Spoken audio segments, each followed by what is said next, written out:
90 दिन की कहानी। सीनियर सहाफ़ी हामिद मीर अपने कॉलम में लिखते हैं, बार बार एक सवाल किया जा रहा है कि आपको कैसे पता था कि पंजाब और खैबर पख्तूनख्वा की असम्बलियाँ टूटने के बाद 90 दिन में इलेक्शन नहीं होगा। शुरू में ये सवाल सुनकर मैं झंझला जाता था। मुझे याद है कि पहली दफ़ा वसीम बादामी साहब ने जनवरी 2023 में अपने टीवी शो में मुझसे पूछा कि इलेक्शन को 90 दिन से आगे कैसे ले जाया जाएगा। मैंने उन्हें तफसील के साथ बताया कि इलेक्शन कमीशन कहेगा कि हमारे पास फंड्स नहीं हैं, हुकूमत फंड्स नहीं देगी और एक बहुत बड़ा आईनी बहरान पैदा होगा। मेरे जवाब ने सोशल मीडिया पर एक तूफान बर्पा कर दिया और कहा गया कि ये खबर नहीं बल्कि एक ख्वाहिश है जो कभी पूरी नहीं होगी। फिर शाहजेब खानजादा ने अपने शो में दोबारा पूछा कि इंतखाबात 90 दिन में होंगे या नहीं। मैंने वाज़ेह अंदाज में कहा कि मेरी ख्वाहिश है कि इंतखाबात 90 दिन में हो जाएं, लेकिन ख़बर यह है कि 90 दिन में नहीं होंगे। आजकल हालात ऐसे हैं कि मुझ जैसे सहाफ़ी किसी सवाल का दुरुस्त जवाब दें तो सुनने वाले अपने अपनी पसंद के मुताबिक फ़ैसला करते हैं कि जवाब दुरुस्त था या नहीं, और जिनको जवाब पसंद नहीं आता वो आपके बारे में साजिशी मफरूज़ों और इल्ज़ामात की भरमार कर देते हैं। मैं इस किस्म के इल्ज़ामात के बावजूद अपने मौक़िफ़ पर कायम रहा।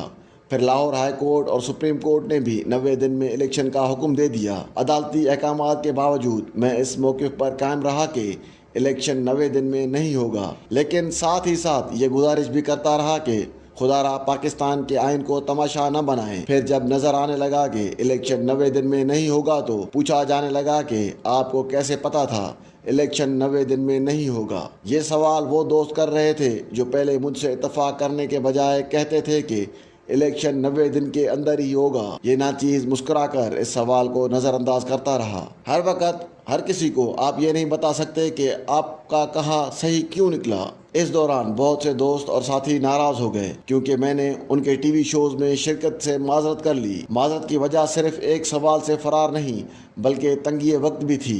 आप एक दिन में 2-2, 3-3 शो नहीं कर सकते और बार बार एक ही तरह के मौज़ूआत पर बोलते रहना अपने आप को भी अच्छा नहीं लगता। ईद के दिनों में नसीम ज़हरा साहिबा ने हुक्म दिया कि मुझे उनके शो में आना है।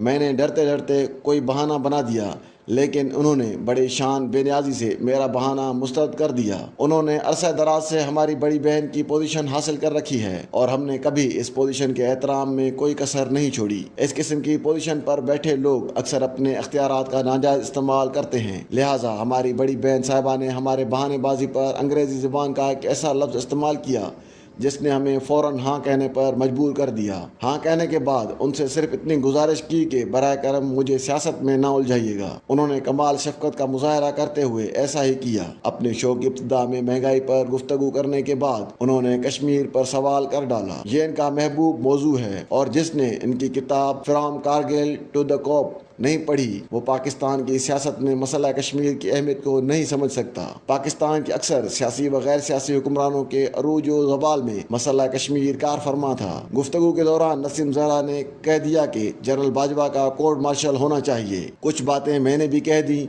और यूं एक नया तनाज़ा खड़ा हो गया। किसी ने कहा कि ये बातें आज क्यों की जा रही हैं, पहले क्यों नहीं सामने लाई गई। किसी ने कहा कि ये बातें सयाक और सबाक से हटकर की गई हैं। मुझ पर ताबड़तोड़ हमले करने वालों में वो एंकर सर फहरिस्त थे जिनको पिछले दिनों मैंने ज़ाती मसरूफियात की वजह से वक्त देने से माजरत की थी।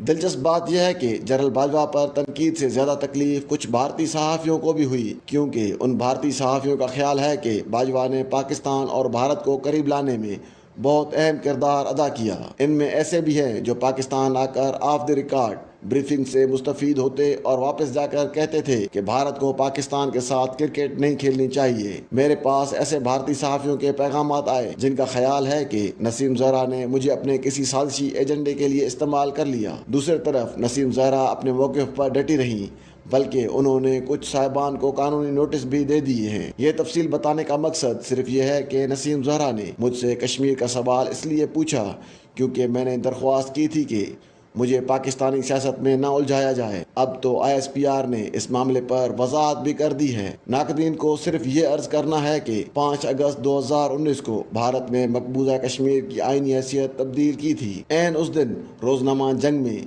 इस खाकसार ने कश्मीर की सूरत हाल पर कालम लिखा था।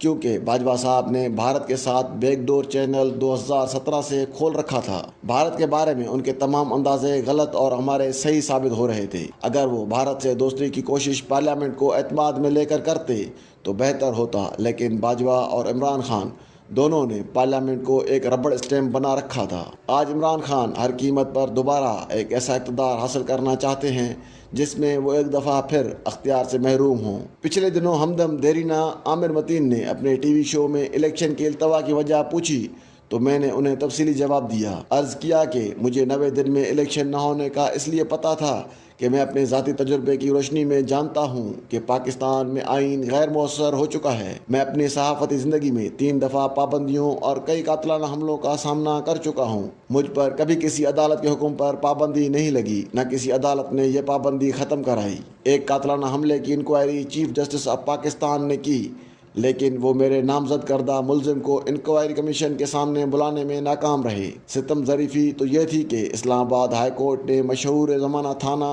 رمنا میں میرے خلاف ایک ایسے واقعے کی FIR درج کرنے کا حکم دیا جو شمالی وزیرستان میں کئی سال قبل پیش آیا جب تھانہ رمنا کا وجود ہی نہ تھا۔ کسی کو اچھا لگے یا برا، عدالتیں بیچارے سیاستدانوں کو پھانسی بھی لگا دیتی ہیں اور جیل میں بھی ڈال دیتی ہیں، لیکن مشرف کے معاملے پر سرنڈر کر دیتی ہیں۔ جن ججوں کے فیصلے ساس اور بیٹے کے مفادات کا شکار ہو جائیں وہ 90 دن میں الیکشن نہیں کرا سکتے۔ آگے کی بھی سن لیں، الیکشن جب بھی ہوئے اقتدار انہیں ملے گا جو 1 کروڑ 20 لاکھ میں کسی پارٹی کا ٹکٹ بیچ رہے ہیں۔